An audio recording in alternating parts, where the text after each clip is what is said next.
প্রিয় শিক্ষার্থী, আশা করি তোমরা অনেক অনেক ভালো আছো। এইচএসসি 2026-এর ইংরেজি প্রস্তুতিকে আরও ত্বরান্বিত করার জন্যই এই ক্লাসের আয়োজন। তোমাদেরকে শুরু থেকে আমি বলি যে খুব একটা বেশি টেনশন করার কোনো কিছুই নাই। বিভিন্ন জায়গাতে এলো পাতাড়ি সাজেশন দেখার শর্টকাট এইভাবে ইংরেজি চলে না। তুমিও জানো, আমিও জানি, যারা দিচ্ছে তারাও জানে। ঠিক আছে, এই ব্যাপারগুলো এবং সেটা নিয়ে তোমাদের কাজ হবে। আমি অনেকগুলো ক্লাস ইতিমধ্যে দিয়েছি। ঠিক আছে, এই যে আজকে ক্লাস হচ্ছে, এটা একটা দিনের নির্দিষ্ট সময়ে 1.5 ঘন্টা এই ক্লাসের সাথে টাইম দিবা, এভাবেই চলতে থাকবে। আর সেকেন্ড পেপারে তোমাদের আমি কমেন্টস দেখেছি টপিকস ওয়াইজ চাচ্ছ এবং রিটেন এর মধ্যে যে এই পুরো ক্লাসটার রিটেন, আজকে আমরা রাজশাহী কলেজ খুব গুরুত্বপূর্ণ প্রশ্ন প্রত্যেকটা পড়বো, এটাই রিটেন সহ আমরা পড়ে ফেলবো। এবং একই সাথে তোমাদের জানাই এই মাসেই কিন্তু আমরা শুরু করব ঢাকা ইউনিভার্সিটির বি ইউনিটে, অথবা যারা সিতেও ভর্তি পরীক্ষা দিতে চাচ্ছ সবাই এই কোর্সটাতে এনরোল করে ফেলো। এই মাসে আমরা আসলে ক্লাস শুরু করব। ঠিক আছে, প্রশ্ন প্রণয়ন নিয়ে আমরা আলোচনা করব। মাসের ক্লাসের ধরন হবে প্রশ্ন বোঝা, কোন কোন টপিকস, একটু টেকনিক মেনটেন করতে হবে, স্মার্টলি প্রিপারেশন নিতে হবে, তাহলে অল্প পড়ে অল্প স্কোরেও চান্স হতে পারে। সো কথা না বাড়িয়ে আমরা আজকে রাজশাহী কলেজের চলে যাচ্ছি। প্রথমেই আমি শেষ থেকে ধরি, অর্থাৎ 11 নম্বর প্রশ্ন থেকে আমি ধরি। এই কবিতার এটা থিম এসেছে। ঠিক আছে, এই কবিতার তোমাদের টেক্সচুয়াল কবিতা বাংলা স্পেস জীবনানন্দ দাশ। জীবনানন্দ দাশ পড়াইতে গেলে আমি আসলে হারায় যাই। জীবনানন্দ আমার খুব প্রিয় এবং আমার পড়ানোর মধ্যে এটা না বলে, জীবনানন্দের আমার অনেক বই আছে, মানে মোর দ্যান 2 লাখ টাকার উপরে জীবনানন্দের বই আছে। জীবনানন্দের নারী অন্বেষণ কিনেছিলাম আমি তখন ইউনিভার্সিটির ফার্স্ট ইয়ারে পড়ি। তখন কি আর টাকা আছে? ওই সময় আমি 11,000 টাকা দিয়ে জীবনানন্দের নারী অন্বেষণ। জীবনানন্দ তো জীবনানন্দই আসলে। রবীন্দ্র বলয় থেকে চুরে ভেঙে প্রথম কেউ লিখলো জীবনানন্দ। সবাই রবীন্দ্র বলয় মেনটেন করতেছিল এবং পেত্রাকীয় সনেটের যে ধারা, সেই ধারা থেকে বের হয়ে আসলো। আজকে যে কবিতাটা পড়বো এটা ট্রান্সলেট করেছে আমার শ্রদ্ধেয় শিক্ষক ফখরুল স্যার, ঢাকা বিশ্ববিদ্যালয়ের ইংরেজি বিভাগের শিক্ষক, এবং এটা কোনো ট্রান্সলেশনই হয় নাই। এটা নিয়ে আমি ক্লাসেও তর্ক করেছি। এটা একটা ঘাস লতা পাতা মার্কার ট্রান্সলেশন হয়েছে, পড়াইতে খুব বিরক্ত লাগে, তারপরেও তোমাদেরকে ইনফরমেশন দিব। Because I have seen Bengal's face, I will seek no more. আমাদের এক বড় ভাই ছিল আনিস ভাই, উনি এখনো অকল্যান্ডে থাকে, অর্থাৎ নিউজিল্যান্ডের রাজধানী। সে আমাকে প্রায় ফোন দিত এক সময়। একবার তাকে আমি, সে যে আমার সিনিয়র এইটাকে ভুলে যে তাকে আমি তুমুলভাবে আক্রমণ করেছিলাম কথার ফাঁদে। সে আমাকে বলতো প্রায় জীবনানন্দকে পচাতো। আমি যে জীবনানন্দের ভক্ত এটা সে জানতো, বুঝতে পারছো? এবং পচাতো কি, যে জীবনানন্দ যদি কোনোদিন অকল্যান্ডে আসতো, অর্থাৎ নিউজিল্যান্ড অস্ট্রেলিয়ার দিকে যাইতো, তাহলে জীবনানন্দ কখনো এই কথা লিখতো না যে বাংলার মুখ আমি দেখিয়াছি তাই পৃথিবীর রূপ আর খুঁজতে চায় না। জীবনানন্দ যেতেই চায়নি কোথাও। যদি কি কোনো যদি প্রশ্ন নাই, জীবনানন্দ এই বাংলাতেই থাকতে চেয়েছে। জীবনানন্দ মৃত্যুর পরে যদি পুনর্জন্ম থেকে থাকে, আবার কাক শালিকের বেশে এই বাংলায় জন্মাতে চাইছে। জীবনানন্দের কাছে বাংলায় শেষ, বাংলায় শুরু, বাংলাতেই সৃষ্টি, বাংলাতেই বিনাশ। জীবনানন্দের যে প্যাট্রিয়টিক জিল, দেশত্ব বোধ ফুটে উঠেছে। ঠিক আছে, ক্লাসের শুরুতেই বেশ একটু আজে বাজে কথা বলে ফেললাম, আমরা পড়ি। Because I have seen Bengal's face, বাংলার মুখ আমি দেখিয়াছি, I will seek no more, no more, তাই আমি পৃথিবীর রূপ আর খুঁজতে চাই না। আর দরকার নেই, বাংলার রূপ দেখেছি মানে, ওই যে বলে না, অল্প টাকায় যদি পৃথিবী ভ্রমণ করতে চাও তাহলে ভারতে যাও, ওখানে মরুভূমিও দেখতে পাবা, আবার কাশ্মীরে গেলে ইউরোপের ফিলও পাবা, পৃথিবীর সকল। তো জীবনানন্দ বলেছে আমি বাংলার মুখ দেখিয়াছি তাই আমি পৃথিবীর রূপ খুঁজতে আর যাই না। কেন? Because I have seen Bengal face. এই লাইনের মধ্যে দিয়ে ফুটে উঠেছে দেশপ্রেম। কনসেপ্টগুলো সাজায় নাও। এই লাইনের মধ্যে ফুটে উঠেছে কি? দেশপ্রেম। The world has not anything more beautiful to show me. আর পৃথিবীর রূপ খুঁজতে যাচ্ছে না। Waking up in darkness, grazing at the fig tree. কি বলছে দেখো, অন্ধকারে, waking up in the darkness, অন্ধকারে জেগে উঠি, grazing at the fig tree, অন্ধকারে জেগে ওঠে। ফিগ ট্রি মানে ডুমুরের গাছ। আবার দেখো দেশপ্রেম, প্রথম কনসেপ্ট, আমি বাংলার রূপ, because I have seen Bengal face, I will seek no more, the world has not anything more beautiful. আমি আর পৃথিবীর রূপ খুঁজতে যাই না। কেন? কারণ I have seen Bengal face, আমি বাংলার রূপ দেখেছি। তাহলে আমরা দেখে ফেলি এই পর্যন্ত কনসেপ্ট হচ্ছে দেশপ্রেম, patriotic zeal. Waking up in darkness, অন্ধকারে জেগে ওঠে, grazing at the fig tree, ডুমুরের গাছে, আই বিহোল্ড, আমি চেয়ে দেখি, আই বিহোল্ড, অন্ধকারে জেগে ওঠে, waking up in darkness, gazing at the fig tree, অন্ধকারে জেগে ওঠে ডুমুরের গাছে, আই বিহোল্ড, আর আমি চেয়ে দেখি, ডন শ্যালোস, ভোরের দোয়েল, roosting under huge umbrella like leaves, আর আমি চেয়ে দেখি ছাতার মতন বড় পাতাটির নিচে বসে আছে ভোরের দোয়েল, সকালের স্নিগ্ধতায় ভোরের দোয়েল দেখছে। এই দুটো লাইনের মধ্যে প্রাকৃতিক সৌন্দর্যের কথা বলেছে। তুমি সকালে, এই যে আমি ঈদের সময় আমার বেশ জ্বর ছিল, ঠিক আছে, এই জন্যই তো ক্লাস দিতে পারি নাই আসলে, আমি পুকুরের ঘাটে বসে থাকতাম, ওই পাখির ডাক যে কি দারুণ, আমাকে প্রায় জীবনানন্দের কথা মনে করাই দিত। বলছে যে চেয়ে দেখি ছাতার মতো বড় পাতাটির নিচে বসে আছে ভোরের দোয়েল, আই বিহোল্ড, আমি চেয়ে দেখি। এই যে দর্শন, এই যে কনসেপ্ট, আমি চেয়ে দেখি, দেখা তাকানোর মধ্যে কিন্তু পার্থক্য আছে। তসলিমা নাসরিন বলল কত তো পুরুষ দেখি, প্রেমিক দেখি না। তো দেখার তাকানো কিন্তু ভিন্ন কনসেপ্ট, একদম ভিন্ন কনসেপ্ট। কই বলো আই বিহোল্ড, আই ওয়াস বলে নাই, আই স বলে নাই, আই বিহোল্ড, বুকের থেকে ধারণ করে, বিহোল্ড, আমি চেয়ে দেখি ছাতার মতো বড় পাতাটির নিচে বসে আছে ভোরের দোয়েল, I look around me and discover, আমি চারপাশে তাকালাম এবং আবিষ্কার করলাম লিফি ডোম। কনসেপ্টটা বুঝেছো? জাম, কাঁঠাল, বট, লিফি ডোম বলেছে আমি জাম, বট, কাঁঠাল, হিজল এবং অশ্বত্রী, সলিনা হাঁস, সবকিছু চুপ করে আছে। প্রকৃতির নিস্তব্ধতা, সকালের যে প্রকৃতির যে নিস্তব্ধতা সেটা ফুটে উঠেছে। এটাও প্রাকৃতিক সৌন্দর্য। আর প্রকৃতির সব চুপ, সাইলেন্ট, কম, কোয়াইট, ট্রাঙ্কুইলের কথা ফুটে উঠেছে। তাহলে এখন পর্যন্ত দেখলা কবি যদি সামারি আসে, এই কবিতার মধ্যে দিয়ে the poet successfully shows his patriotic zeal to his motherland, তার মাতৃভূমির প্রতি অনবদ্য দেশপ্রেমকে তুলে ধরেছে। এবং একই সাথে at the same time he also describe the beauty of Bengal, বাংলার সৌন্দর্য। লিখতে পারবে না বলো? প্রথম লাইনে কবি দেশপ্রেমকে তুলে ধরেছে। বিসাইডস, এছাড়াও হি অলসো ডেসক্রাইব, সে আরো বর্ণনা করেছে the uncomparable beauty of Bengal, বাংলার অতুলনীয় সৌন্দর্য। এই সৌন্দর্যের সাথে কিছুই যায় না। Shadowing clumps of cactus and জিওডারি বুশেস, দেখো বলছে ফণি মনসা, জিওডারি বুশেস, ফণি মনসার ঝোপে সটি বনে তারা কি, তার ছায়া পড়েছে। কবি ধরো একটা পুকুরের পাড়ে বসে আছে, ওই পানির মধ্যে দেখেছে ফণি মনসার সটি বনের ছায়া পড়েছে।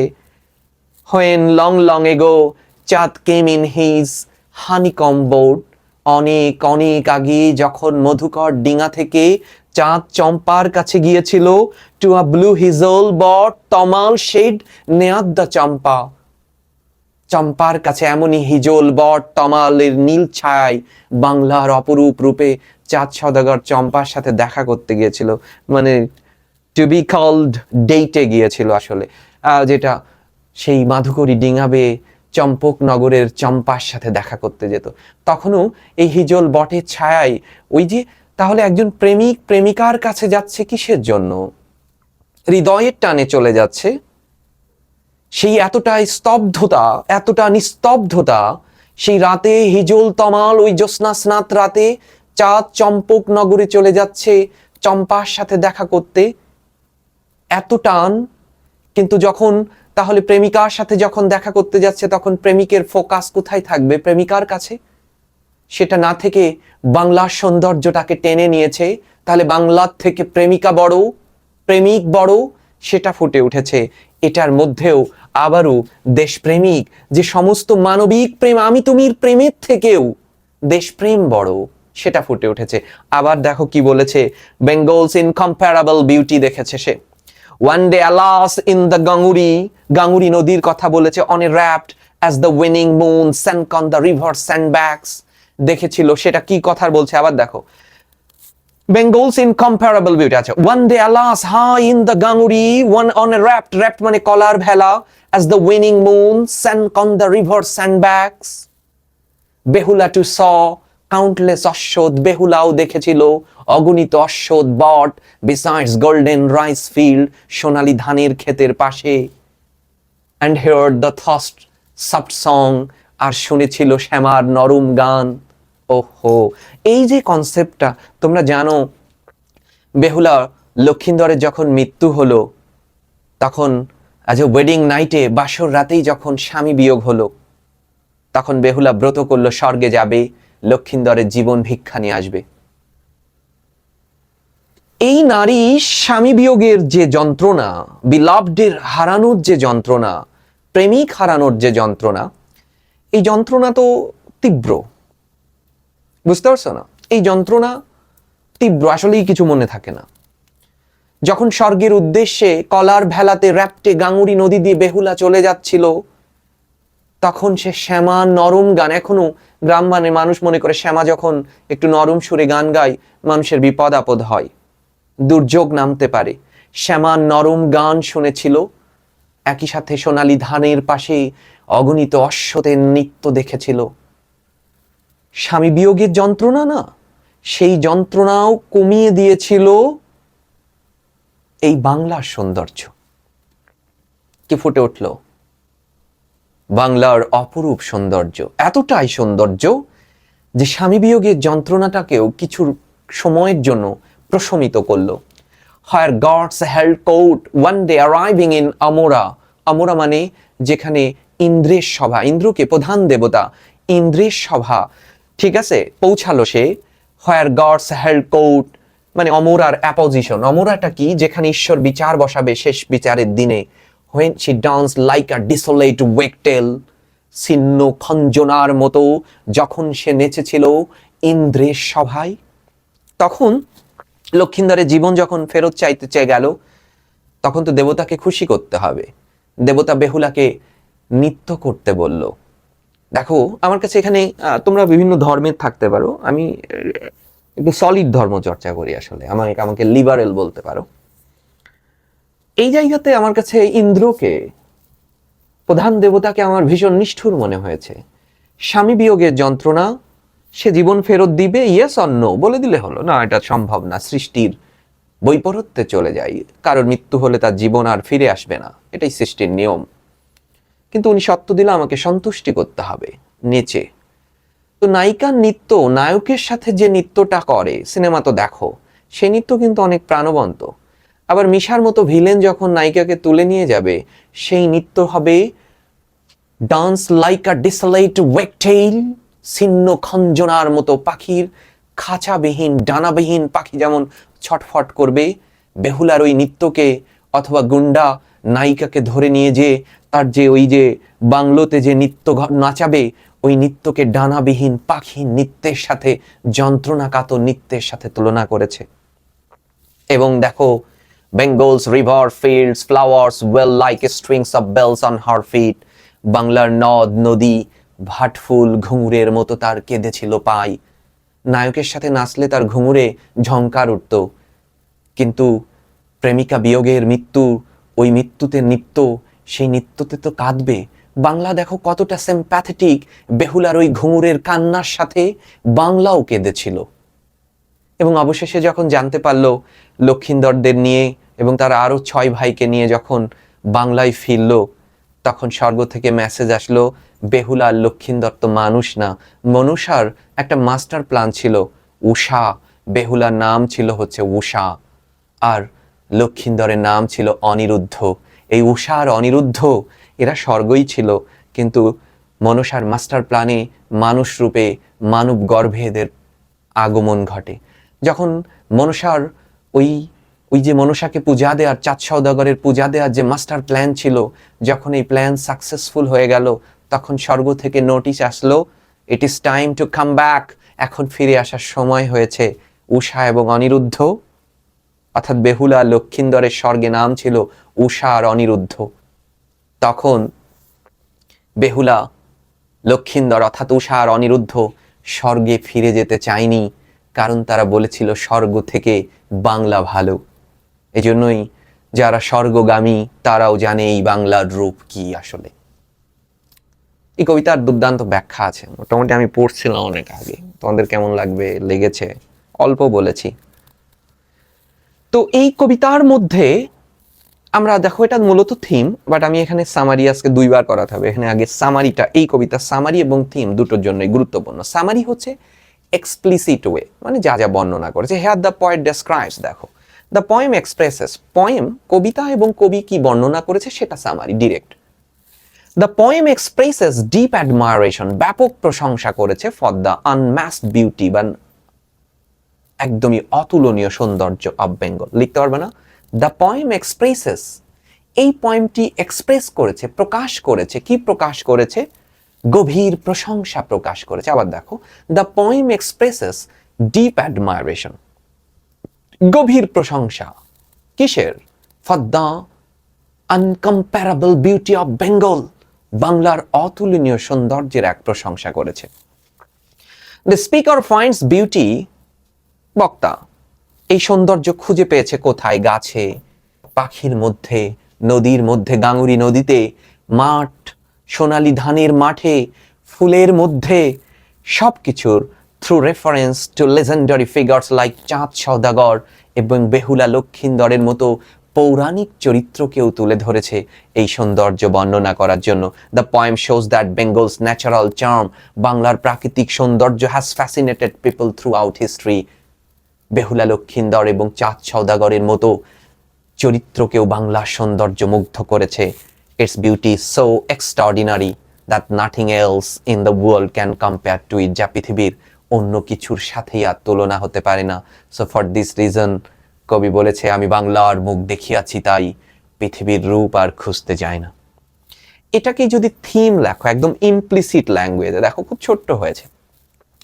দ্য ট্রু বিউটি অফ, ভালো করে বুঝো, সত্যিকারের সৌন্দর্য অফ ওয়ান্স হোমল্যান্ড, কারোর মাতৃভূমি, lies not only in its natural scenery, কেবলমাত্র তার প্রাকৃতিক সৌন্দর্যের মধ্যেই থাকবে না, but also in its history, culture and মেমোরিসের মধ্যেও থাকবে। তাহলে এই পুরো কবিতার কথা বলেছে, কবিতায় কি তুলে ধরেছিল? বাংলার সৌন্দর্য। এই সৌন্দর্য কি শুধু প্রকৃতির মধ্যেই রয়েছে? প্রকৃতির মধ্যে এক সৌন্দর্য রয়েছে এবং ওই সৌন্দর্যের প্রেমে দারুণভাবে মুগ্ধ হয়েছে চাঁদ সওদাগর, উষা অনিরুদ্ধ, বেহুলা লক্ষিন্দরের মতো পৌরাণিক চরিত্র, যারা বলেছে স্বর্গ থেকে বাংলা ভালো, যারা প্রেমিকার টানকে উপেক্ষা করে বাংলার সৌন্দর্যের ওই মাধুকরী ডিঙা নিয়ে তারা রাতভর রাত্রি যাপন করেছে বাংলার সৌন্দর্যের সাথে।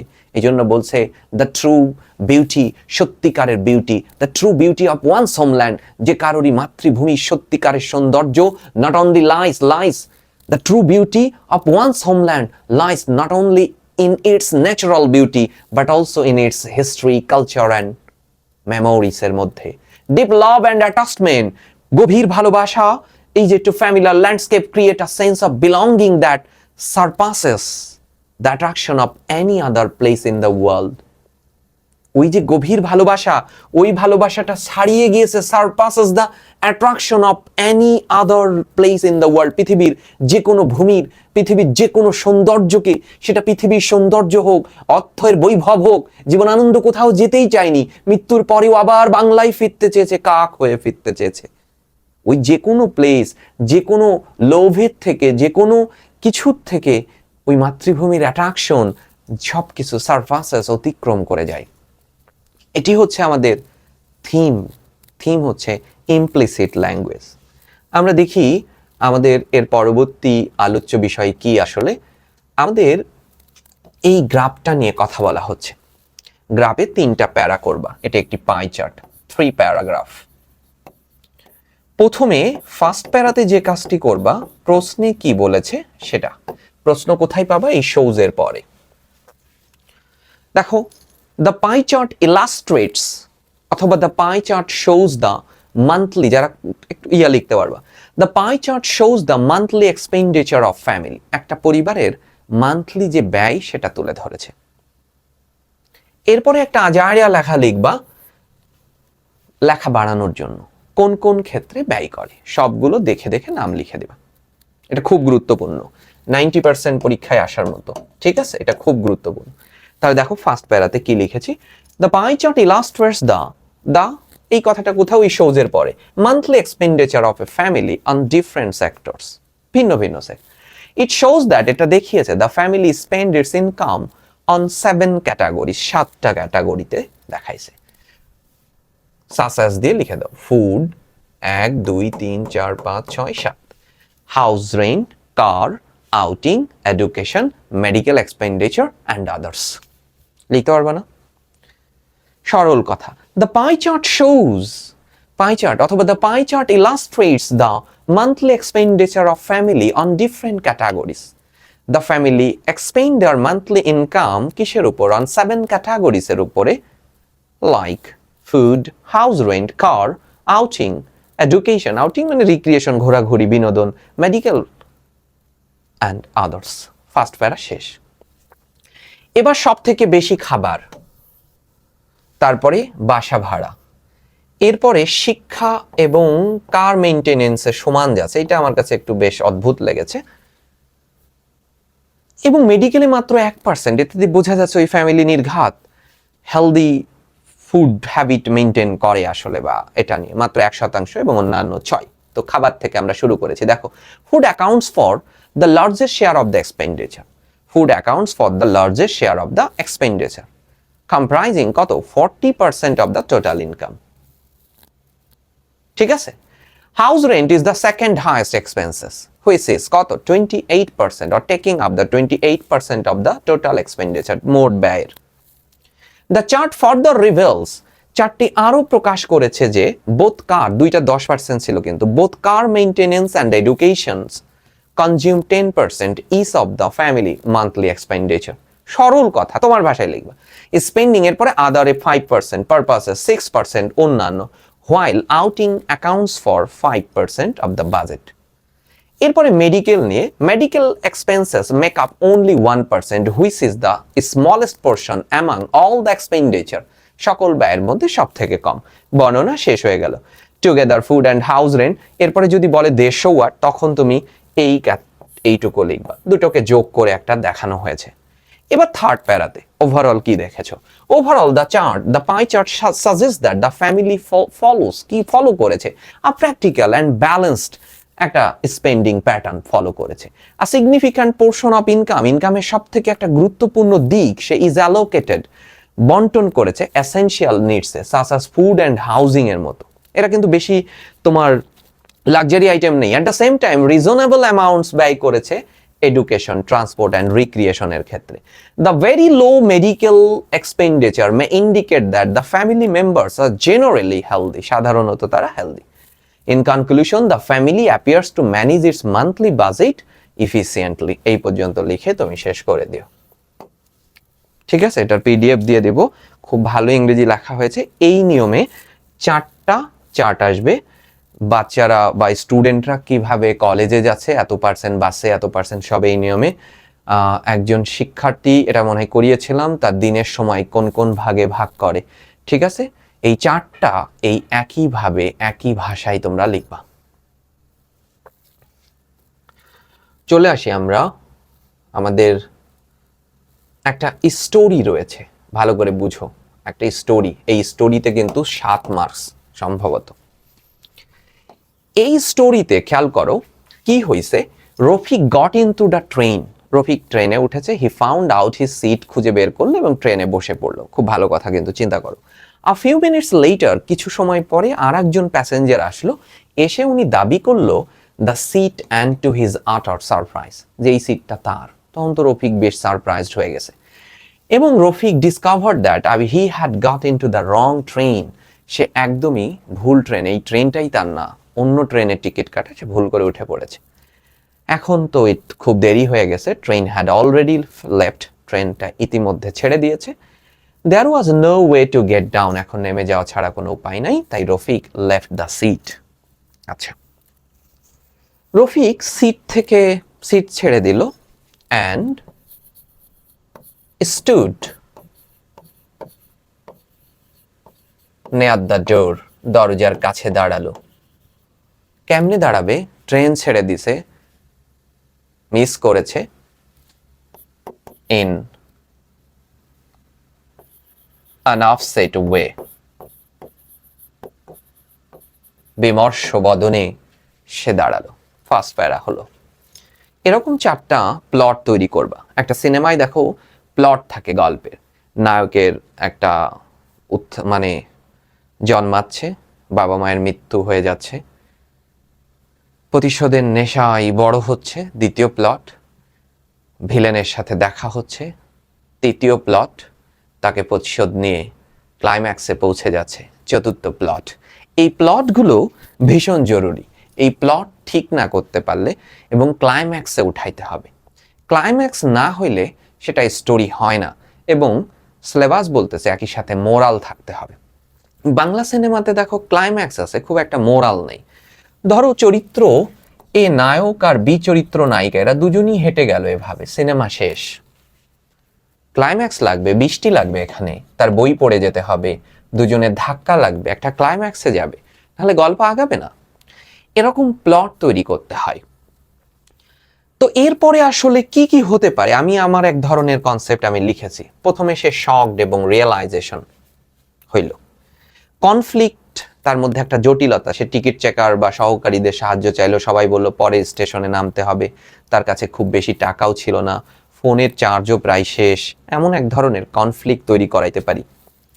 টার্নিং পয়েন্ট, অর্থাৎ ট্রেনে তার গল্পের তো এখন একটা ইতিবাচক টার্ন নেবে। ট্রেনে সে এমন একজন মানুষের সঙ্গে দেখা করলো, মানে দেখা হলো তার, তিনি তাকে সাহায্য করতে এগিয়ে আসলো, এমন হইতে পারে টার্নিং পয়েন্ট। রিসলিউশন থাকবে, অর্থাৎ সমাধানটা হতে হবে। পরে স্টেশনে নেমে সে ট্রেনটি ধরার ব্যবস্থা করলো, সাহায্যকারী ব্যক্তিরা তাকে বিপদ থেকে বাঁচালো, একটা রিসলিউশন হইল, এবং এখানে একটা মোরাল থাকতে হবে। এই গল্পটাকে আমি সাজাইছি ইন্ট্রোডাকশন, যেটা দেয়া রয়েছে, প্রবলেম, কমপ্লিকেশন, সলিউশন, এবং ফাইনালি গল্পের মধ্যে যেন একটা নৈতিক দিক থাকে। আমার মতো করে আমি নিয়েছি, এটা 3-4টা কনসেপ্ট নিয়ে। দেখো প্রথমে সে একটা রং ট্রেনে চড়েছিল, প্যাসেঞ্জার এসে বলল আমার সিট। রফিক বুঝতে পারলো তার ভুল, ট্রেন স্টেশন ছেড়ে দিয়েছে, সে খুব উদ্বিগ্ন হলো। এইটুকু দেয়া ছিল, এইটুকু আমি যোগ করেছি। এরপরে টিকিট চেকারের সাথে দেখা করলো, পরের স্টেশনে নামলো, রিটার্নস অন কারেক্ট ট্রেন ফিরে পেল, আর সেখান থেকে একটা তার শিক্ষা হলো। এই যে মাঝের যে কনসেপ্ট, আবার এইভাবে নিতে পারো, তার ট্রেনে, ওই ট্রেনে যাবার এত তাড়া কিসের, তার হয়তো অ্যাডমিশন টেস্ট আছে, তার কোনো চাকরির ইন্টারভিউ রয়েছে, এমন ঘটনাগুলো নিয়ে আসতে পারো। বুঝতে পারছো? আচ্ছা, তো খেয়াল করো, এই পর্যন্ত তো গেল, সে দরজার কাছে বসলো এবং ফিলিং নার্ভাস অ্যান্ড হেল্পলেস, এই পর্যন্ত আমরা লিখলাম। He checked his ticket again and realized that the train was scheduled to leave from another platform. He became worried because he had an important job interview in Dhaka the next morning. এখন সে বসে বসে ভাবতেছে, missing the interview could ruin a great opportunity, ধ্বংস করে দিতে পারে তার একটা great opportunity for him. Not knowing what to do, তার জানা নেই সে কি করবে। হি অ্যাপ্রোচ দ্য টিকিট চেকারের কাছে গেল অ্যান্ড এক্সপ্লেইন দ্য সিচুয়েশন, বর্ণনা করলো। The ticket checker listen carefully, এটা শুনলো, and advised him to get up at the next স্টেশনে, নেমে যেতে হবে। এ কাইন্ড এল্ডারলি প্যাসেঞ্জার, এক বয়স্ক passenger, sitting near by overhead, পাশে বসেই এই কথোপকথন শুনছিলে। হি কনফ্রন্টেড রফিক, রফিকের সামনে এগিয়ে আসলো, অ্যান্ড টোল্ড হিম, তাকে বলল, নট টু প্যানিক, ভয় পেও না। The old man even lent him his phone, ওই যে ফোনের চার্জ শেষ হয়ে গেছে, ফোনও দিল, এবং information them about the problem সম্পর্কে জানলো। When the train reach the next station, Rafiq got down, নেমে পড়লো, and with the help of the station মাস্টারের সাহায্যে found another train heading towards his destination, ওই ট্রেনটি খুঁজে বের করলো যেটা তাকে ঢাকায় নিয়ে যাবে। Although he lost a few hours, যদিও সে বেশ কিছু সময় হারিয়েছিল, but he attended a job interview on time and faced it successfully, এবং জব ইন্টারভিউতে সে অ্যাটেন্ড করেছিল এবং এটা দারুণভাবে সে দিয়েছিল। এইবার কনসেপ্টটা দেখো, দ্য ইনসিডেন্ট, এবার এখান থেকে একটা প্যারা তৈরি করবা। দ্য ইনসিডেন্ট, এবার ইন্টারভিউ না হওয়া পর্যন্ত তো তার ভাবনা নেই। দ্য ইনসিডেন্ট থট, এই ঘটনাটি শিখিয়েছিল রফিককে ভ্যালুয়েবল লেসন, এবং he realize that carelessness even for a moment এই যে অসতর্কতা একটা মুহূর্তের জন্য, যে এখন যদি তুমি সময়টাকে এই যে 20-25 দিন আছে এটা যদি কাজে না লাগাও, even for a moment can create a serious hazards, serious problem তৈরি করতে পারে। ফ্রম দ্যাট ডে অন, ওই দিন থেকে he always checked his ticket, platform number, তারপরে and train details carefully before starting any journey. যে কোনো জার্নির ক্ষেত্রেই তুমি নিয়ে নিতে পারো, এইটা করতে লাগলো। সো এইখান থেকে একটা মোরাল হতে পারে, লুক বিফোর ইউ লিভ, ভাবিয়া করিও কাজ, এমন একটা কনসেপ্ট হতে পারে। সো গল্পগুলো ঠিক এরকম ভাবে একটু সাজাবা, ঠিক আছে? আমি অনেকগুলো স্টোরি নিয়ে এর মধ্যে কাজ করব, আরো দারুণভাবে করার চেষ্টা করব। সো এটা হচ্ছে স্টোরি লেখার জন্য এরকম একটা প্লট তৈরি করে নিবা, দেন ভুল ইংরেজি হইলেও প্লটের মধ্যে থাকবা যাতে লেখাগুলো সাবলীল হয়, ঠিক আছে? বুঝতে পারছো? খেয়াল করো, আমরা এবার চলে আসি, আমাদের একটা প্যারাগ্রাফ আসছে খুব গুরুত্বপূর্ণ, 80% পরীক্ষাতে আসার সম্ভাবনা আছে, সিভিক এনগেজমেন্ট। তো ফার্স্ট পেপারের প্যারাগ্রাফগুলোতে প্রশ্ন দেয়া থাকে, বুঝতে পারছো? ফার্স্ট পেপারের প্যারাগ্রাফগুলোই কি থাকে? প্রশ্ন দেয়া থাকে। তো সেই প্রশ্নগুলো আসলে কেমন হয়, বলছে what is civic engagement, civic engagement কি সেটা সম্পর্কে জানতে চেয়েছে। আচ্ছা, আমরা লিখেছি দেখো, সিভিক এনগেজমেন্ট মানে হচ্ছে মিনস, অথবা civic engagement refers to the active participation of citizen. Civic engagement refers to the active participation কাদের of citizen in activities, এমন অ্যাক্টিভিটিসে সক্রিয় অংশগ্রহণকে বোঝায় যা মানুষের কল্যাণে লাগবে, that promote the welfare of their community and contribute to the development of a society, এবং সমাজের। ইট ইনভলভস, এর মধ্যে ওয়ার্কিং ইন, এইটা বই থেকে নিয়েছে এই লাইনটা, এটা ইন্ডিভিজুয়ালি মানুষ করতে পারে অর কালেকটিভলি করতে পারে, to identify and solve public problems বা public issue and improve the quality of life for all, সবার জন্য জীবনের মান উন্নয়নের জন্য। তাহলে আমাদের প্রশ্ন হচ্ছে সিভিক এনগেজমেন্ট কি? আমরা বলেছি civic engagement refers to the active participation কাদের? অফ সিটিজেন, নাগরিকদের, ইন অ্যাক্টিভিটিস, কোন অ্যাক্টিভিটিস? দ্যাট, যে অ্যাক্টিভিটিস গুলো প্রমোট করবে কাকে? The welfare of the community or as well as the society, সমাজের। ইট ইনভলভস, এটা কি করতে পারে দেখো, ওয়ার্কিং ইন্ডিভিজুয়ালি অর কি কালেকটিভলি, এটা তুমি একা করতে পারো আর দলগতভাবে করতে পারো। কেন করবা? To identify the solve public issue, public ইস্যুগুলোকে সলভ করার জন্য, and improve the quality of life, এবং জীবনযাত্রার মানকে উন্নয়নের জন্য। Students can take part in civic engagement. আচ্ছা, এই কথা কোথা থেকে আসলো? What are some examples of স্টুডেন্টরা আসলে কি কি করতে পারে সেই উদাহরণ দাও। স্টুডেন্টরাও কিছু অংশগ্রহণ করতে পারে নানাভাবে, ইন ভ্যারিয়াস ওয়ে। তুমি উদাহরণগুলো র্যান্ডমলি লিখে ফেলবো। For example, they may participate in voluntary community service, environmental অ্যাওয়ারনেসে যেতে পারে, ট্রি প্ল্যান্টেশনে যেতে পারে, ব্লাড ডোনেশন করতে পারে, চ্যারিটি ইভেন্ট করতে পারে, and social awareness activities. They can also, মানে স্টুডেন্টদের আরেকটু লেজুর দেবা, engage in school club, college club, debating competition, youth organisation, এগুলো বানাই লেখা যায়, that encourage leadership and social responsibility. আচ্ছা, এরপরে বলতেছে হু আর কনসিডারেবল সিভিক্যালি এনগেজড, একদম বই থেকে নিয়েছি। কারা? Civic people who actively contribute to their community, যারা কমিউনিটিতে সক্রিয়, রেসপেক্ট সোশ্যাল ভ্যালুস, সোশ্যাল ভ্যালুকে মূল্যবোধ মূল্যায়ন করে, অবে ল, আইন মানে, and work for the common পিপলদের জন্য কাজ করে, কিসের জন্য? Are consider civically engage citizens. ঠিক এভাবে একটু সাজায়, এখানে খুব দারুণভাবে লেখা আছে, একটু সাজায় নিবা, ঠিক আছে? আমরা দেখি আমাদের যে রাইটিং পার্টটা গেল, আমরা এবার গ্যাপ পূরণটা করে ফেলি 4 এবং 4 নাম্বার নিয়ে।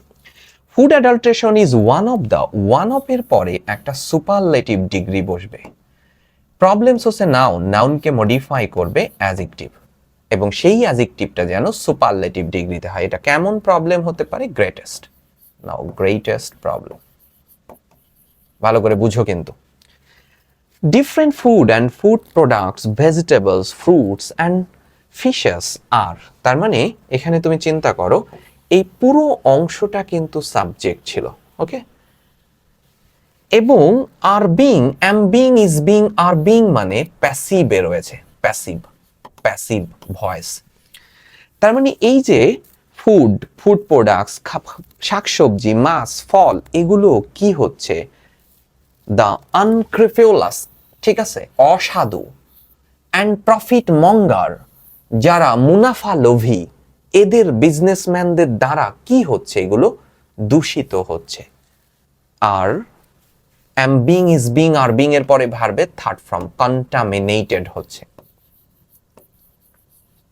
contaminated প্যাসিভের চিরায়ত ব্যাপার কাদের দ্বারা হচ্ছে by the unscrupulous and profit monger বিজনেসম্যানদের দ্বারা however we the general people আমরা সাধারণ মানুষ সাবজেক্ট প্লুরাল we তাহলে ভার্বটি হবে plural we are the victims the থাকলে প্রেপোজিশন অফ বসাবা we are the victims of all sorts of harms and serious diseases the businessmen এই ব্যবসায়ী মানুষগুলো ইউজ কেমিক্যালস কেমন কেমিক্যালস কেমিক্যাল যদি নাউন হয় নাউনকে মডিফাই করবে অ্যাডজেক্টিভ টক্সিক কেমিক্যালস ব্যবহার করে টক্সিক তো নেই আচ্ছা পয়জনাস আছে তারা বিষাক্ত পয়জনাস বিষাক্ত কেমিক্যালস ব্যবহার করে such as DDT aldrin heptachlor just to make their প্রোডাক্টসকে কি করে অ্যাট্রাকটিভ করার জন্য তাহলে অ্যাডজেক্টিভ আরো অ্যাট্রাকটিভ করার জন্য মোর অ্যাট্রাকটিভ টু এর পরে ভার্বের বেস ফর্ম বসে যাবে them for a long time দীর্ঘ সময় ওই শাকসবজিকে কি করে সংরক্ষণ করে রাখার জন্য সংরক্ষণ করা ইংরেজি কি প্রিজার্ভ প্রিজার্ভ করার জন্য so it is time the authorities এখন কর্তৃপক্ষের সময় এসেছে কনসার্ন টু নিতে হবে কি নিতে হবে স্টেপস নাউন নাউনকে মডিফাই করবে অ্যাডজেক্টিভ কেমন স্টেপ নিতে হবে কঠিন পদক্ষেপ নিতে হবে কঠিন মানে স্টার্ন স্টেপস স্টার্ন স্টেপস এরপরে বলতেছে proper monitoring supervision and public awareness should be compulsory from এখানে ফ্রম কোন লেভেল থেকে দেখা যাচ্ছে না কোন লেভেল থেকে লেভেল হচ্ছে দুইটা একটা হচ্ছে উৎপাদন আর একটা ভোক্তার দোরগড়ায় সো প্রোডাকশন লেভেল থেকে কনজিউমার পর্যন্ত এই সময়টুকু পর্যন্ত তদারকি করতে হবে খালি যে যেটা হচ্ছে যে বাজারে ম্যাজিস্ট্রেট যাচ্ছে ওখানে যেয়ে তো কোনো লাভ নেই যেখান থেকে উৎপাদন হচ্ছে প্রোডাকশন লেভেল ওইখানে যেতে হবে তাই না বাজারে বা খাবারের মধ্যে ভেজাল খাবার বেচতেছে ওইটাকে ধরে লাভ নেই যেখানে তৈরি হচ্ছে সেখান থেকে যেতে হবে প্রোডাকশন লেভেল থেকে কনজিউমারের পর্যন্ত তদারকি করতে হবে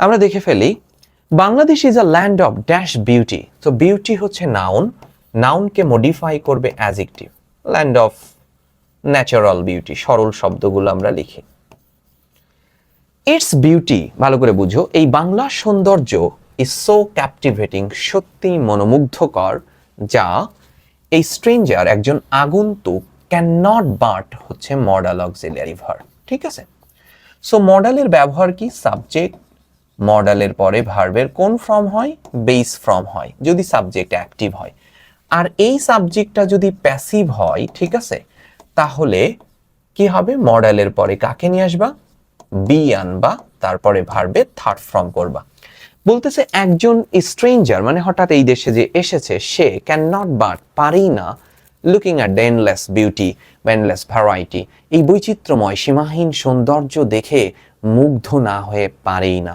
তো মুগ্ধ হওয়ার ইংরেজি কি এই যে ক্যাপটিভেটটা একবার দেয় আছে অ্যামিজ হওয়া এনচান্ট হওয়া চার্মড হওয়া ফ্যাসিনেট হওয়া মুগ্ধ তো মুগ্ধ তো কেউ এমনি এমনি হবে না তুমি মুগ্ধ কি এমনি এমনি হবে তোমার কাছে যদি এই ক্লাসটা ভালো লাগে তাহলে তুমি মুগ্ধ হবা তার মানে তোমার মুগ্ধ হওয়ার পেছনে একটা নিয়ামক রয়েছে একটা উদ্দীপক রয়েছে তুমি এমন হইতে পারে না যে আজকে আমি বিকেলে বাজারে চা খেতে যে মুগ্ধ হব এরকম হয় না ওখানে এমন কোনো ঘটনা ঘটবে এমন কোনো দৃশ্যের প্রতি তুমি আকৃষ্ট হবে তার মানে স্ট্রেঞ্জার নিজে নিজে কিছু করে নাই প্যাসিভ মোডে আছে আর প্যাসিভ হলে মডালের পরে বি আনো বি অ্যামেজড মুগ্ধ না হয়ে পারেই না নেচার হ্যাজ ড্যাশ দেখো এটা সাবজেক্ট প্রকৃতি হ্যাভ হ্যাজের পরে ভার্বের থার্ড ফর্ম বসে এই থার্ড ফর্ম দেয়া আছে বর্ষণ হয়েছে it's blessing on this country এই দেশের উপরে ভালো করে বুঝো এই দেশের অন মানে উপরে বর্ষিত হয়েছে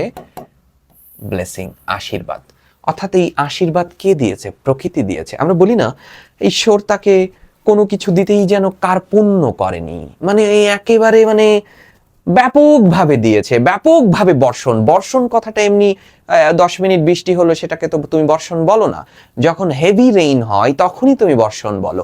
তার মানে দেখো ভার্বের থার্ড ফর্ম মানে কিন্তু অ্যাডজেক্টিভ, আর অ্যাডজেক্টিভকে মডিফাই করবে অ্যাডভার্ব। কেমন ভাবে দিয়েছে? ব্যাপকভাবে, গ্রেটলি বলতে পারো। গ্রেটলি ভালো শব্দ হইল না, lavishly, lavishly, enormously. The rivers, hills and forests are rich in natural, এগুলো কি প্রাকৃতিক সম্পদ, তাই না? এগুলো সব তাহলে ন্যাচারাল হচ্ছে অ্যাডজেক্টিভ, অ্যাডজেক্টিভের পরে নাউন বসে, natural resources. The people of this country, এই দেশের মানুষ, feel a strong dash for their motherland, মাতৃভূমির প্রতি কি থাকে? স্ট্রং তো অ্যাডজেক্টিভ, অ্যাডজেক্টিভের পরে নাউন থাকে, মাতৃভূমির প্রতি প্রেম থাকে, তাই না? দেশপ্রেম, একটু আগেই যেটা বললাম, love for their motherland. They love their motherland from the, এইটা আসলে কোথা থেকে? দি আর অপের মাঝে নাউন বসবে, অন্তরের অন্তঃস্থল থেকে, কোর অফ হার্ট, এটা ছোটকাল থেকে পড়ে আসতেছো, দ্য কোর অফ হার্ট, হৃদয়ের গভীর থেকে। দে ওয়ার্ক হার্ড, তারা কঠোর পরিশ্রম করে। কেন করে? টু প্লাস ভার্বের বেস ফ্রম মানে উদ্দেশ্য বোঝাচ্ছে, কেন করে। ইটস ইকোনমিক কন্ডিশনকে, অর্থনৈতিক অবস্থাকে কি করার জন্য? উন্নত করার জন্য, তাহলে ইমপ্রুভ করার জন্য, ইমপ্রুভ করার জন্য, তাই না? টু এর পরে base, and to remove poverty. Most of them, অধিকাংশই, টয়েল হার্ড, কঠোর পরিশ্রম করে, ফ্রম কোথা থেকে? ডন, সকাল থেকে কোন পর্যন্ত? ডাস্ক, সন্ধ্যা পর্যন্ত।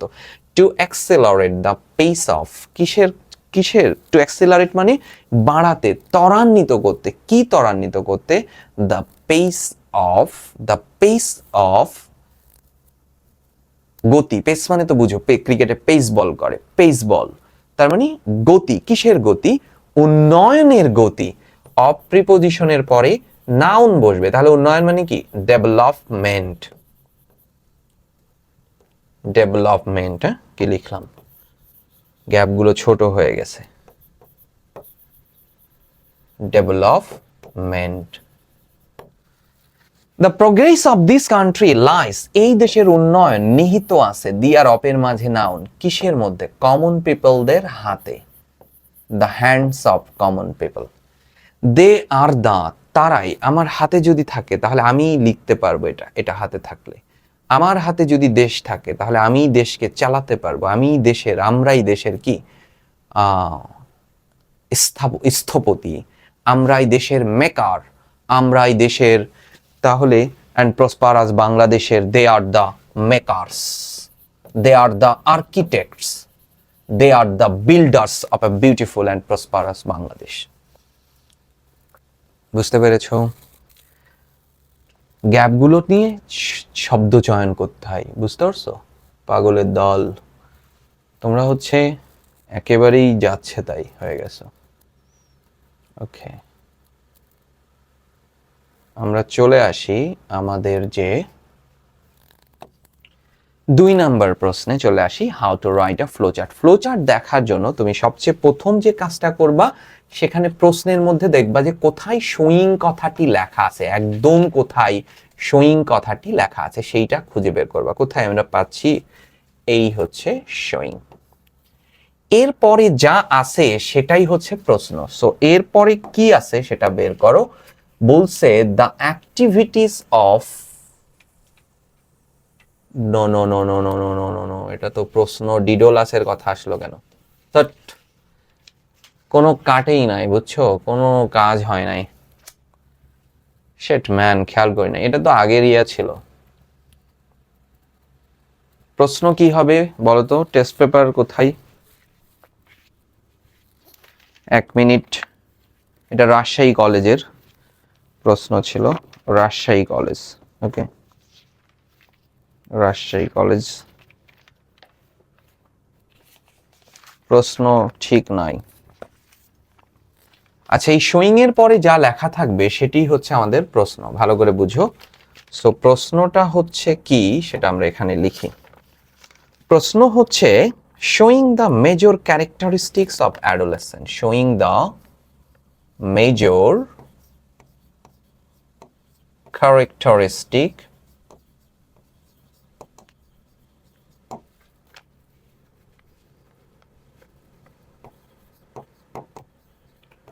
অফ অ্যাডোলেসেন্স, এই হচ্ছে আমাদের প্রশ্ন ছিল। ওকে, তো খেয়াল করো, এটা প্রশ্ন, এটা কেটে দিই আমরা। তুমি দেখাও যে মেজর ক্যারেক্টারিস্টিক্স অফ অ্যাডোলেসেন্স, বয়ঃসন্ধির প্রধান বৈশিষ্ট্যগুলো কি সেটা দেখাতে হবে। আগে আমরা দেখি, the time of adolescence is a period of A preparation for adulthood. আচ্ছা, আমাদের প্রথম বক্সটা কি দেয়া আছে একটু দেখে নিই। Physical and sexual maturation. দেখো এর মধ্যে কোনো ভার্ব আছে? নাই। দেখো কিভাবে শনাক্ত করি, ফ্রেজ। ফিজিক্যাল, ফিজিকের adjective form physical, and sexual adjective form maturation. আমাকে এই যে একটা, দুইটা, তিনটা শব্দের মধ্যে প্রধান শব্দ কোনটা বলতে পারবা? ম্যাচিউরেশন। এই নাউনটাকে মডিফাই করে এই অ্যাডজেক্টিভ হয়েছে, তার মানে প্রধান শব্দ কিন্তু ম্যাচিউরেশন, তার মানে এটি হচ্ছে একটি নাউন ফ্রেজ। আমাদের বাকি পাঁচটা তথ্যই যেন নাউন ফ্রেজে হয়। নাউন ফ্রেজ কিভাবে হতে পারে? ভার্বের আইএনজি ফর্ম দিয়ে হতে পারে, টু প্লাস ভার্বের বেস ফর্ম দিয়ে হতে পারে, নাউন অথবা প্রোনাউন দিয়ে হতে পারে, আর্টিকেল দিয়ে হতে পারে, এবং অ্যাডজেক্টিভ দিয়ে শুরু হতে পারে। কিন্তু সেই অ্যাডজেক্টিভ এই নাউনকে মডিফাই করবে, অর্থাৎ এই নাউনটা যেন হেডওয়ার্ড থাকে, প্রধান শব্দ থাকে। ঠিক আছে, যেমন এখানে ম্যাচিউরেশন মূল শব্দ। এই ম্যাচিউরেশন না হইলে কেমন ম্যাচিউরেশন সেটা তুমি আসলে বুঝতে পারবে না। কেমন ম্যাচিউরেশন, তার মানে মূল শব্দটি হচ্ছে ম্যাচিউরেশন। আমার কাছে আমি বললাম, ভালো করে দেখো, আমার হাতে যেটা আছে সেটা দিয়ে আমি বুঝাই, ব্ল্যাক পেন। এবার চিন্তা করো, পেন হচ্ছে নাউন, ব্ল্যাক হচ্ছে অ্যাডজেক্টিভ, কোনো ভার্ব নেই, তাহলে এটি একটি ফ্রেজ। এটি কেমন ফ্রেজ? এটি অ্যাডজেক্টিভ দিয়ে শুরু হয়েছে, তাহলে কি এটি অ্যাডজেক্টিভ ফ্রেজ? এখানে যদি এই পেনটা না থাকে তাহলে এই ব্ল্যাক অর হোয়াইট কাউকেই মডিফাই করতে পারে না। এই দুটো শব্দের মধ্যে প্রধান শব্দ কি? পেন, তার মানে ব্ল্যাক পেন একটি নাউন ফ্রেজ। আশা করি বুঝতে পেরেছ। আমাদের বলতেছে অ্যাডোলেসেন্টদের সব থেকে মেজর ক্যারেক্টারিস্টিক্স, প্রধান বৈশিষ্ট্য আসলে কি। ঠিক আছে, খেয়াল করো, ফিজিক্যাল অ্যান্ড সেক্সুয়াল ম্যাচিউরেশন, এটা হচ্ছে প্রধান বৈশিষ্ট্য। এটা পৃথিবীর সবার হয়, তোমার আমার সবার। এই কথাটি আসলে কোথায় আছে সেটা আমরা বের করে নিই। ফিজিক্যাল অ্যান্ড সেক্সুয়াল ম্যাচিউরেশন, এইটা এখান থেকে নেওয়া রয়েছে। আচ্ছা, এর পরের তথ্য আমরা বের করি। This experience include movements towards social and economic independence. এই সময় তোমার সামাজিক এবং অর্থনৈতিক একটা স্বাধীনতা আসে। বুঝতে পারছো? যেমন সামাজিক স্বাধীনতা কি? তোমার এই ইন্টারমিডিয়েটের এইজের এই সময়টাতে আমার কাছে, আমি কোথাও গেলে যদি আমাকে বলতো যে তোমার বাপের নাম কি, আমার মাথায় রক্ত উঠে যেত। আমার মনে হইতো আমার নাম কেন চাচ্ছে না, আমি আমি আমি তো আমার আমি সত্তা রয়েছে।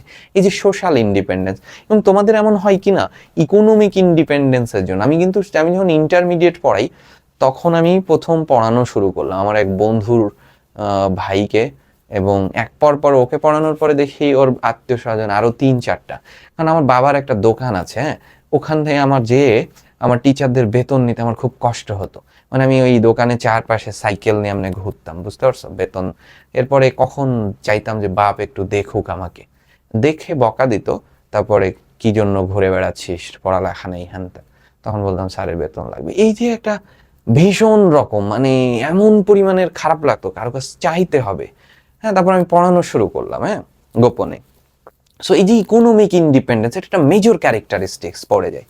ডেভেলপমেন্ট অফ আইডেন্টিটি, ঠিক আছে, আইডেন্টিটি ডেভেলপমেন্ট হয়, একটা নিজস্ব পরিচয় দরকার হয়। The acquisition of skill needed to carry out adult relationships and roles and the capacity for abstract reasoning. এই কনসেপ্টটা কিন্তু স্কিল অ্যাকুইজিশনটা দরকার হয়। এবং অ্যাডাল্ট, এই ইন্টারমিডিয়েটের ফার্স্ট ইয়ারেই আমার জীবনের প্রথম প্রেম আসলো, বাদ দাও এগুলো, কি বলে ফেললাম, হাই হাই হাই। তো যাই হোক, এই adult relationships and capacity for abstract reasoning, একটা বিমূর্ত অ্যাবস্ট্রাক্ট রিজনিং, একটা বিমূর্ত প্রতিক্রিয়া ভেতরে চলে আসে। ঠিক আছে, While adolescent is a time of tremendous growth and potential, সম্ভাবনা, tremendous growth, এইটা আনতে হবে, ব্যাপক প্রবৃদ্ধি এবং সম্ভাবনার সময়, এটি একটা major. It is also time of considerable risk, এটি হচ্ছে ঝুঁকিরও সময়। ঠিক আছে, এবং which social context exert powerful influences, যেখানে সামাজিক অনুষঙ্গগুলো তোমাকে ব্যাপক প্রভাবকের মতো কাজ করে। তুমি তো বদলেই যেতে পারো স্বভাবতই, কারণ সমাজ তোমাকে এত এত উপাত্ত নিয়ে ঘুরতেছে, তোমাকে চেঞ্জ করে ফেলতে পারে যে কোনো সময় এই বয়সে। Many adolescents face pressure to use alcohol, cigarettes, or other drugs and to initiate sexual relationship, putting themselves at high risk for intentional and unintentional injuries, unintended pregnancies, and sexually transmitted infection, including HIV পর্যন্ত হতে পারে। Many also experience a wide range of adjustment and mental health problems. তো তুমি দেখো এখানে কি কি হচ্ছে, মেজর ক্যারেক্টারিস্টিক্স কি। প্রথমত দেখি আমরা physical and sexual relation maturation আসে এই সময়, physical and sexual maturation. Social and economic যেটা বলতেছে, ঠিক আছে, প্রোগ্রেসিভ সোশ্যাল অ্যান্ড ইকোনমিক ইন্ডিপেন্ডেন্সটা চলে আসে 2 নাম্বার। এই সময়টাতে আইডেন্টিটি ডেভেলপমেন্ট হয় 3। এই সময়টাতে স্কিল অর্জনের সময়, skill the acquisition of skill এই পর্যন্ত নিলেই হবে, এটাই সব চলে আসে। দক্ষতা, কোন কোন দক্ষতা, সম্পর্ক চালানোর দক্ষতা, অ্যাবস্ট্রাক্ট রিজনিং এর দক্ষতা, সব চলে আসে, 3টা হয়ে গেল। এই সময়টাতে ট্রিমেন্ডাস গ্রোথের সময়, ঠিক আছে, ট্রিমেন্ডাস গ্রোথের সময় 4টা তথ্য হয়ে গেল। এবং এই সময়টা, এই পুরোটা জুড়েই একটা ঝুঁকির কথা বলেছে। এই পুরোটা জুড়ে তুমি অ্যালকোহলে আসক্ত হতে পারো, তুমি সিগারেটে আসক্ত হতে পারো, তুমি অন্যান্য ড্রাগস, তুমি অন্যান্য বাজে রিলেশনশিপে যেতে পারো, তোমার আনইনটেনশনালি প্রেগন্যান্সি হতে পারে, তুমি HIV হতে পারে, তোমার মেন্টাল হেলথ হতে পারে, এনে তোমার কোনো ভালো কিছু হওয়ার কোনো সম্ভাবনা নেই। এই সব কিছু মিলে তুমি লিখবা কি, ফেসিং গ্রেট ভালনারাবিলিটি। লিখতে পারবে না? সব সহজ, সব দেয়া আছে। এবং এই সময়টাতে ফেসিং গ্রেট ভালনারাবিলিটি, ব্যাপক ভয়াবহতার শিকার হতে পারে। এবং এখানে যা যা বলেছে সবই সেক্সুয়াল ভালনারাবিলিটির কথা বলেছে সব। এবং 6 নাম্বার ইনফরমেশনটা লিখে ফেলবা, সেক্সুয়াল ভালনারাবিলিটি। চলে আসো আমরা 3-এ। তোমরা সবাই আজকে দেখলাম কমেন্টস করছো how to write a summary, কিভাবে সামারি লিখতে হয়। সামারি লেখার জন্য জার্মি হারমারের একটা সবথেকে সরল শর্ত রয়েছে, অর্থাৎ একটু একটু করে পড়ো আর একটু একটু করে লেখো, যেটাকে আমরা কি সেন্টেন্সেস বলি।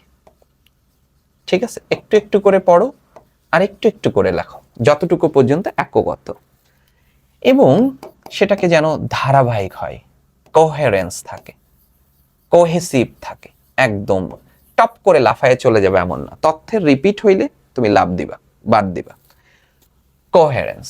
সামারি হতে হবে বি অবজেক্টিভ, বস্তুনিষ্ঠ হইতে হবে, অর্থাৎ প্যাসেজে যা নেই তা তুমি লিখতে পারবে না, কবিতায় যা নেই তা তুমি লিখতে পারবে না। যেমন আমরা একটু আগে একটা কবিতা সামারি লিখলাম, বাংলার প্রতি অনবদ্য ডিপ অ্যাডমায়ারেশন, গভীর দেশপ্রেম এবং প্রাকৃতিক সৌন্দর্যের বাইরে কিন্তু ওই কবিতার মধ্যে কিছু ছিল না, সেটাই আমরা লিখেছি। এবং বস্তুনিষ্ঠ হতে হবে, এবং প্যারাফ্রেজিং এর কথা, অর্থাৎ what is paraphrase, do not copy from the passage, সরাসরি কোনো লাইন কপি করো না, একদম হুবহু, do not copy from the passage. এই কথাগুলো তোমাকে মনে রাখতে হবে। একবারে টপিক সেন্টেন্স লেখা খুব ডিফিকাল্ট, আমি লিখতে পারি না, এটা সরল স্বীকার করলাম তোমাদের সামনে, টপিক সেন্টেন্স আমি লিখতে পারি না আসলে, অর্থাৎ পুরো প্যাসেজ জুড়ে কি বলেছে এটা লেখা আমি পারি না। এখন বোর্ড আমাকে কি সেন্টেন্স লেখা সুবিধা দিচ্ছে, জার্মি হারমারের কথা বলতে পারো, তারপরে তুমি জর্জ অরওয়েলের লেখাতে প্রচুর পরিমাণে কি সেন্টেন্স ব্যবহার করে, পৃথিবীর প্রথিতযশা রাইটাররা কি সেন্টেন্স ব্যবহার করে লিখেছে, বুঝতে পারছো? অর্থাৎ পুরো প্যাসেজটা আমরা একটু একটু করে পড়বো আর একটু একটু করে লিখবো। প্রথমে দেখি, এডুকেশন গিভস আস নলেজ, আমাদের জ্ঞান দিচ্ছে, আমাদের অ্যাবিলিটিস দিচ্ছে to function meaningfully in life, জীবনে অর্থপূর্ণভাবে, যেমন সাস আর এইসব লেখা দরকার নেই, অথবা লিখতেও পারো, to decide things rationally and make the right choices. অর্থাৎ আমরা যদি এইখান থেকে এইটুকু পর্যন্ত পড়ি তাহলে আমরা দেখতে পাবো শিক্ষা আমাদের এমন সব দক্ষতা দিচ্ছে জীবনকে মিনিংফুল করার জন্য এবং রাইট চয়েস নেওয়ার জন্য। এভাবে লিখতে পারবে না, এডুকেশন গিভস আস নলেজ, কেন আমাদেরকে জ্ঞান দিচ্ছে, কিসের জন্য, to maintain life meaningfully and take right choice in life, এই কথাটা এইটুকু। As we learn how to read, write or do the basic operation of arithmetic, বুঝতে পারছো? We gain a degree of self confidence, অর্থাৎ তুমি আস্তে আস্তে শিক্ষা পড়তে পারলা, এরপর লিখতে পারলা, এরপর যোগ বিয়োগ গুণ ভাগ, তারপরে ত্রিকোণমিতি পারলা, তারপরে তুমি ফিজিক্স পারতে লাগলা, তুমি কেমিস্ট্রি পারতে লাগলা, তুমি অ্যাকাউন্টিং পারতে লাগলা, তাই না? তুমি ফিজিক্সের সব দারুণ দারুণ জিনিস, আস্তে আস্তে তোমার কনফিডেন্স লেভেল, অর্থাৎ এটা দিয়ে বোঝাচ্ছে শিক্ষার এক একটি ধাপ তুমি অতিক্রম করবা এবং তোমার কনফিডেন্স লেভেল বাড়বে। তার মানে এইখান থেকে এই পর্যন্ত আলোচ্য বিষয় কি হতে পারে?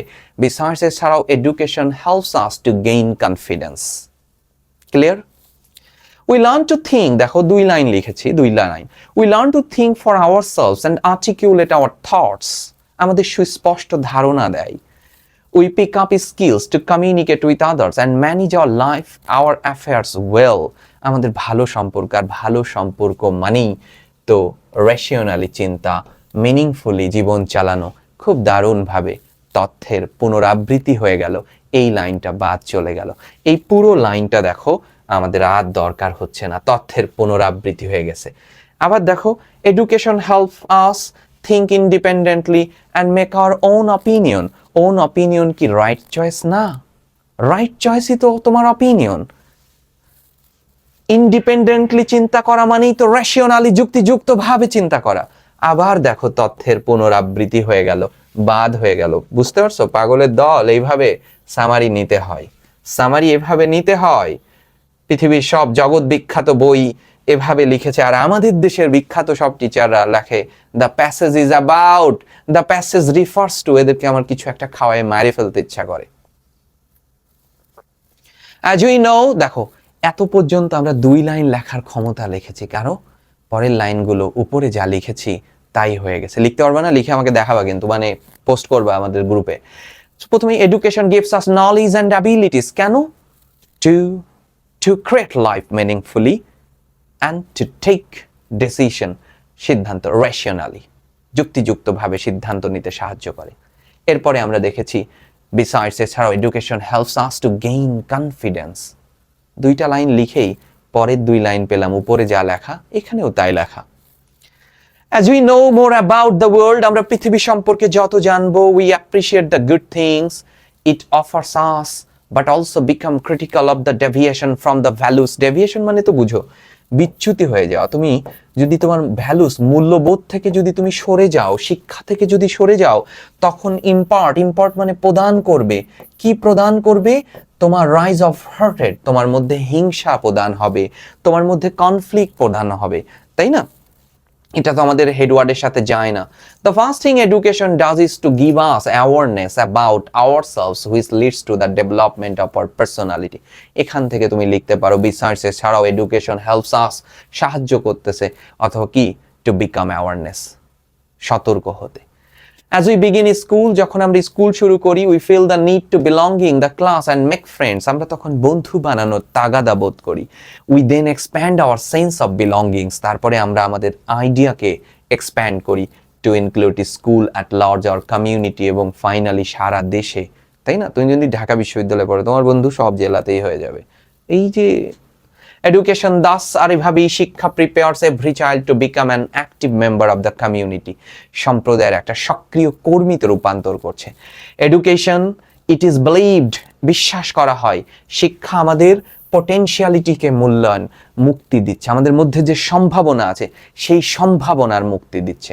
Hour inner strength, it sharpen our intellect and develops our creativity, আমাদের সৃষ্টিশীলতার উন্নয়ন ঘটাচ্ছে। As we are taught to reason well and find solution to the problem of life, we become productive members of society. Education by definition is progressive and liberal. শিক্ষা আমাদেরকে উদার করছে। Teaching us to respect human diversity, সেটা cultural হোক, religious হোক, মানুষের বৈচিত্র্যকে সম্মান করতে। If all of us practice this, আর এইগুলো যদি আমরা প্র্যাকটিস করি, the world becomes a much happier place. পৃথিবীতে এতে আর সুখ থাকবে না। তুমি যদি হিউম্যান ডাইভার্সিটিকে সম্মান করতে জানো, হ্যাঁ, মানুষকে সম্মান করতে জানো, সে যে ধর্মের হোক, যে জাতির হোক, যে বর্ণের হোক, যে গোত্রের হোক, এই সম্মানটা যদি তুমি করতে পারো, হিউম্যান ডাইভার্সিটি কি যদি তুমি, if you can respect the human diversity, the world will become a happier place, more happier place. এটা তুমি চিন্তাও করতে পারবে না, আনডাউটলি এমনি আলটিমেটলি সব চেঞ্জ হয়ে যাবে। দেখো এই সামারিটা আমরা কিভাবে লিখেছি, এডুকেশন কি করতেছে এটা আমরা লিখলাম, শিক্ষার মধ্যে দিয়ে পিপলরা কি করতেছে, কমিউনিকেট করতেছে, manage affairs, develop their responsibility, it broaden our outlook বাড়াচ্ছে, ঠিক আছে। Encourage responsible citizen, education also unlocks human পোটেনশিয়ালকে বের করতেছে, তোমার ইন্টেলেকচুয়ালকে শেষের দিক থেকে, এবং সৃষ্টিশীলতাকে বের করে আনতেছে। মোরওভার এছাড়াও it teaches respect for human ডাইভার্সিটিকে সম্মান করতে শেখাচ্ছে, কালচারাল ভ্যালুসকে, রিলিজিয়াস ডিফারেন্সেসকে। এইটুকু লিখলেই হবে, এটা বাদ দিয়ে দাও। আর এভাবেই এডুকেশন ক্রিয়েটস প্রোডাক্টিভ ইন্ডিভিজুয়ালস, এই পর্যন্ত লিখে ভালো, শেষ। একদম সাজিয়ে নেওয়া হয়েছে, বুঝতে পারছো? এটা ছিল আমাদের, তাহলে আমরা যে ক্লাসটা নিলাম রাজশাহী কলেজের। আর প্রথম প্যাসেজ আছে ফোক মিউজিক, যেটা আমরা এর আগে 2টা কলেজে আমরা সলভ করাইছি ফোক মিউজিকের উপরে, সো ওইটা আর দেখালাম না। ঠিক ভালোভাবে ক্লাসগুলো করবা। এখন এই বাকি দিনগুলো যা বলি তাই শুনবা, অল্প সময়ের মধ্যেই প্রস্তুতি হয়ে যাবে, যা যা বলি ঠিক সেটাই শুনবা, ঠিক আছে? সবাই ভালো থাকবা, আল্লাহ হাফেজ। আর বি ইউনিটের ক্লাস শুরু করে ফেলবো, বি ইউনিটের প্রশ্ন প্রণয়ন নিয়ে আমরা আলোচনা করবো আপাতত, সো এই আলোচনাগুলোতে রেগুলার থেকো, ঠিক আছে? এখনকার ক্লাসগুলো বেশি সময় নিব না যে নষ্ট করে ফেলবো তোমাদের টাইম, 1 ঘন্টা 20 মিনিট মতো আমরা টাইম নিব। বি ইউনিটের আগে আমাদের কিভাবে পড়তে হবে, কোন টপিকসগুলো আমাদের পড়তে হবে, এগুলো তোমরা আমাকে জানাবা আমার ক্লাসের শেষে, ভাই এই টপিকস। বিক্ষিপ্ত প্রস্তুতি নিলে কিচ্ছু হবে না, আর যদি গোছানো প্রস্তুতি হয় খুব অল্প সময়ের মধ্যেই খুব অনেক কিছু না পড়েই চান্স পাওয়া সম্ভব হয়, ঠিক আছে? সবাই ভালো থাকবা, আল্লাহ হাফেজ, এবং দেখা হবে আগামীকালকে আরেকটি ক্লাস নিয়ে।